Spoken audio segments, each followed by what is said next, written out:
Nxënësit e medreses së bashku me stafin e shkollës kanë zgjedhur bashkë moshatarët e tyre me familjet më të varfra për të dhuruar ndihma në ushqime. Ata janë ndarë sot në 4 grupe, duke i ofruar ndihma 15 nxënësve të shkollave Naum Veqilargji, Nuçi Naçi, Sotir Gura, por edhe disa nxënësve nga shkolla e Dishnicës dhe Belortas. Për të kryer këtë aktivitet bamirës, shkolla e medreses ka bashkëpunuar edhe me drejtoritë e shkollave, të cilat kanë përzgjedhur familjet më të varfra për të ndihmuar. Këtu kemi ardhur për të bërë një akt bamirësie për familjen në nevojë, duke qenë se është një shkollë shumë e mirë njohur, e cila do që të bëjë të ndihmojë të gjithë njerëzit që janë në nevojë me sadopak që është mundësia. Doja të flisja edhe për aktin e bamirësisë, i cili është bërë brenda shkollës nga nxënësit e saj.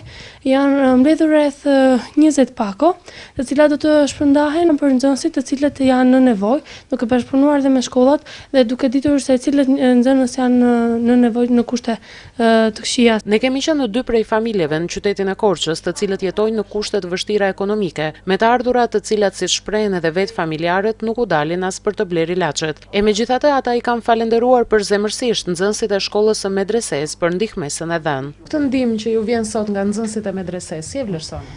I falenderoj shumë drejtorin, i falenderoj shumë, faleminderit shumë.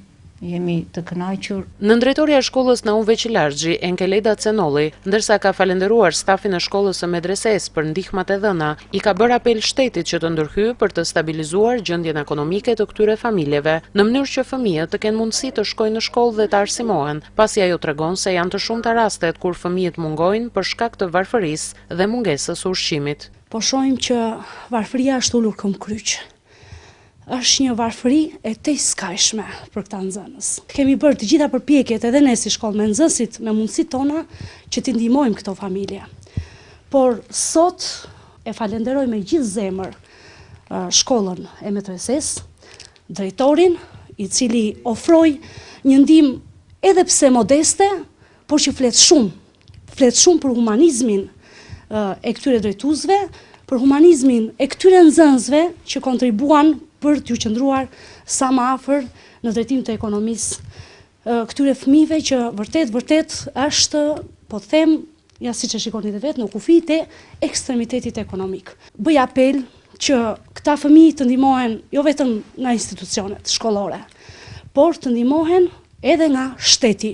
Shteti t'i zgjas dorën e ndihmës këtyre fëmijëve, këtyre nxënësve, që ata të kenë mundësi jo vetëm të jetojnë, por edhe të arsimimit.